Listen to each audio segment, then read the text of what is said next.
duties as Prime Minister. Manmohan सरकार के 1 साल पूरा होने पर चाणक्य और न्यूज 24 का साझा ओपिनियन पोल आज रात 8 बजे।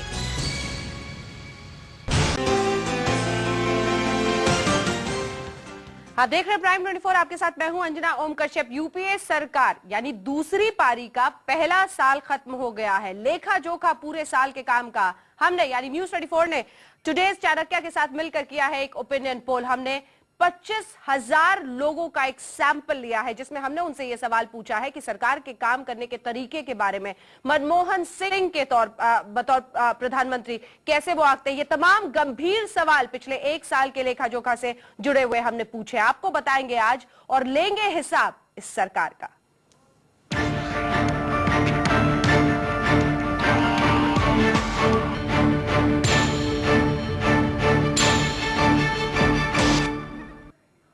मनमोहन राज 1 साल 20 सवाल। जी हां, हमने पूछे हैं 25,000 लोगों से। 18 साल से ज्यादा उम्र के लोग थे। 180 संसदीय क्षेत्रों में जाकर हमने लोगों से ये सवाल पूछे हैं इस सरकार के बारे में। और इसी पर बात करने के लिए कई खास मेहमान हमारे साथ जुड़े हैं। हमारे साथ मोहन प्रकाश जी, वरिष्ठ नेता कांग्रेस के यहां पर बैठे हुए हैं। हमारे साथ दिलीप चेरियन साहब हैं और उनकी पारखी नजर से इस सरकार को समझने की कोशिश हम करेंगे। इसके साथ ही अतुल अंजान साहब हमारे साथ जुड़ गए हैं, सीपीआई के वरिष्ठ नेता। सभी के सामने वो बड़ा सवाल होगा। कुछ ही देर में मुख्तार अब्बास नकवी जी भी बीजेपी की तरफ से हमारे साथ जुड़ेंगे और वो बड़ा सवाल कि 1 साल के काम करने के तरीके पर और 1 साल के परफॉर्मेंस के नजरिए पर ये देश इस वक्त इस सरकार को कहां पर आंकता है। और इसीलिए चूंकि मोहन प्रकाश यहां पर बैठे हैं तो लाजमी है कि पहला सवाल उन्हीं पर दागा जाए और ये पूछा जाए कि ये जो पहले साल के बाद का एग्जाम है इसमें नर्वसनेस कितनी है, पहला सवाल। और दूसरा सवाल, एक सबसे बड़ा अचीवमेंट अगर आपकी सरकार का हम पूछें, क्या है आपकी नजर? नहीं, पहली बात तो ये है कि क्या आपको कभी याद है कि किसी सरकार ने साल भर के बाद जनता को रिपोर्ट किया हो कि हमने साल भर में क्या क्या किया? ये श्रीमती सोनिया गांधी तो जी। पहली और उपलब्धि ये है आपकी? मैं आपसे कह रहा हूँ उपलब्धि नहीं, अब उपलब्धि तो मैं आपको कई गिनाऊंगा, लेकिन जिस पर आप लोग चर्चा कर रहे हैं, कभी ऐसा हुआ है? लोग 5 साल बाद, 3 साल बाद, 4 साल बाद, लेकिन ये एक जवाबदेह राजनीतिक संस्कृति की देन है कि प्रधानमंत्री स्वयं जनता को रिपोर्ट करेंगे कि साल भर के अंदर हमने क्या क्या किया। और जनता का आकलन या मीडिया का आकलन अपनी जगह है। और सबसे बड़ा जो उपलब्धि है कि वो इस देश के बच्चों को शिक्षा का कानूनी अधिकार देने का काम इस सरकार ने साल भर में किया। और जो महिला विधेयक 14 साल से लटका हुआ था उसको कम से कम हमने 1 कदम और आगे बढ़ाया और राज्यसभा से पारित करा। हालांकि लोकसभा में कोई इच्छा शक्ति नहीं दिखी। अभी वो सवाल दागने के लिए दिलीप चेरियन साहब तैयार हैं यहाँ पर। अब जितने दावे हो रहे हैं, कितना लगता है आपको वाजिब? देखिए, यूपीए सरकार की ये 2nd वॉल्यूम है जी, और एक्सपेक्टेशंस नेचुरली इस सरकार पे बहुत हाई था। और हाई इसलिए है कि इस बार उनके पास मेजॉरिटी ज्यादा है। उस एक्सपेक्टेशंस के तुलना से जो हम अगर कंपेयर करें तो एक्सपेक्टेशंस का फुलफिल करने में बहुत दूर है। अभी 4 साल बाकी है तो उनके पास टाइम है और एक्सक्यूजेस काफी है।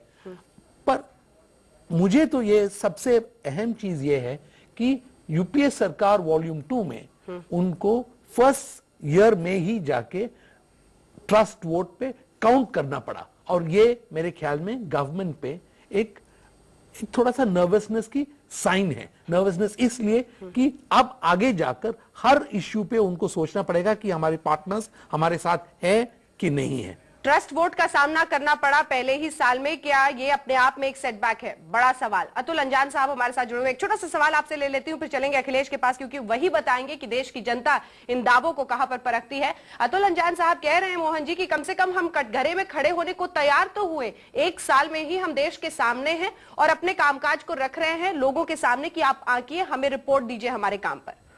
हम रिपोर्ट दे रहे हैं जनता को। मेरे ख्याल से हम समझते हैं कि ये कोई नई बात नहीं है। पिछले यूपीए की सरकार में भी रिपोर्ट कार्ड आए थे। सवाल है कि रिपोर्ट कहां खड़े हैं। ये 1 साल मैं ये कह सकता हूं कि एरोगेंस की सरकार थी, भ्रष्टाचार के ऊपर आधारित सरकार थी। प्रधानमंत्री चाहे ना हो भ्रष्टाचारी, लेकिन प्रधानमंत्री जी भ्रष्टाचारियों की सरकार का नेतृत्व कर रहे हैं। अब आप समझिए, स्पेक्ट्रम 2G घोटाला था आईपीएल था। और सबसे बड़ी बात तो यह है कि महंगाई की मार से इस देश के अंदर जिस तरह की बात कही गई, अक्टूबर में गेहूं चावल आ जाएगा, महंगाई घट जाएगी, नवंबर में सब्जी आ जाएगी हरी, दाम गिर जाएंगे, जनवरी फरवरी में दलहन आ जाएगा, दाम घट जाएंगे, कुछ नहीं हुआ।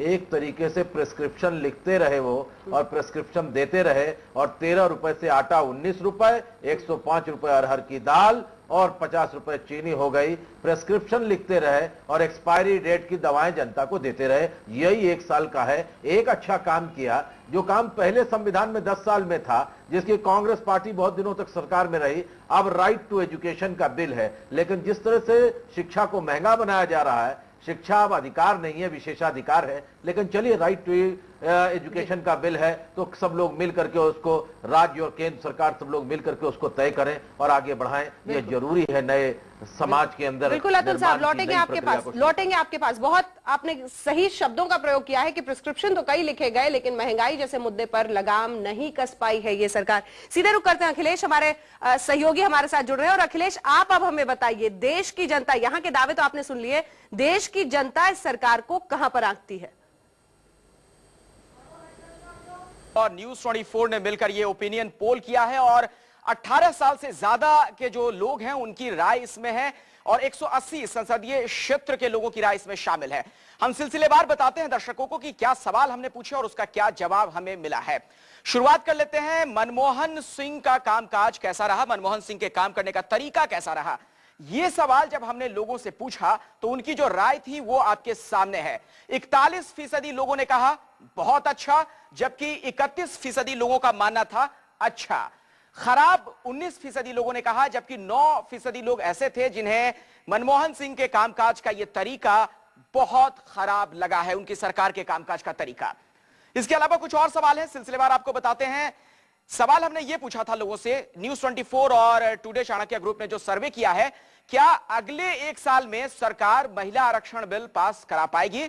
47% लोगों को लगता है ऐसा हो जाएगा, हां उनका जवाब है, जबकि 46% लोग ना कहते हैं, उन्हें यह यकीन नहीं है। आगे बढ़ते हैं, सवाल अगला, महंगाई के लिए सरकार कितनी जिम्मेदार है? यह हमने पूछा लोगों से और हमारा जो पूरा ये सर्वे है, ओपिनियन पोल है, उसके नतीजे आए कि महंगाई के लिए सरकार कितनी जिम्मेदार है। तो 65% लोगों को लगता है कि हां पूरी तरह से सरकार जिम्मेदार है, जबकि आंशिक तौर पर 14% लोग इसे मानते हैं। वहीं 12% लोग ऐसे भी हैं जिन्हें लगता है कि नहीं, महंगाई के लिए सरकार जिम्मेदार नहीं है। हमने इसके बाद यह भी पूछा लोगों से कि क्या नरेगा गरीबों के लिए वाकई अच्छी योजना है? जवाब जो मिला वो देखिए, करीब 60% लोगों का कहना है हां, जबकि 29% लोग ऐसे भी हैं जिन्हें लगता है कि नरेगा गरीबों के लिए अच्छी योजना नहीं है। आगे बढ़ते हैं और उसके बाद आपको बताते हैं इस ओपिनियन पोल में जो कुछ और सवाल पूछे गए उसका क्या कुछ जवाब मिला और नतीजे किस तरफ इशारा करते हैं। नरेगा में भ्रष्टाचार है, योजनाएं ठीक से लागू नहीं की जा रही हैं। 74% लोग कहते हैं हां, जबकि 18% लोगों का कहना है नहीं, नरेगा में भ्रष्टाचार है। तो ये देखिए, जो मनमोहन राज का जो ये ओपिनियन पोल हुआ है टुडे चाणक्य और न्यूज 24 की तरफ से, उसके नतीजे आपके सामने हैं। एक और सवाल जो कि हमने पूछा लोगों से और उस पर क्या जवाब मिला वो हम आपको बताते हैं। क्या शिक्षा मंत्रालय की योजनाएं छात्रों को किताबी कीड़े की जगह बुद्धिजीवी बनाएंगी, इंटेलेक्चुअल्स बनाएंगी? ये एक सवाल हमने पूछा था तमाम लोगों से। जवाब हमें मिला, 57% लोगों का कहना था हां, 28% लोग कह रहे थे नहीं और नहीं कह सकते, यानी कि कुछ नहीं कह पाने की स्थिति में करीब 15% लोग थे। तो देखा आपने अंजना, क्या कुछ ये सवाल जब हमने पूछे तो उसके क्या नतीजे थे। और भी सवाल हमने पूछे हैं, उनके नतीजे भी आपको हम बताएंगे अंजना।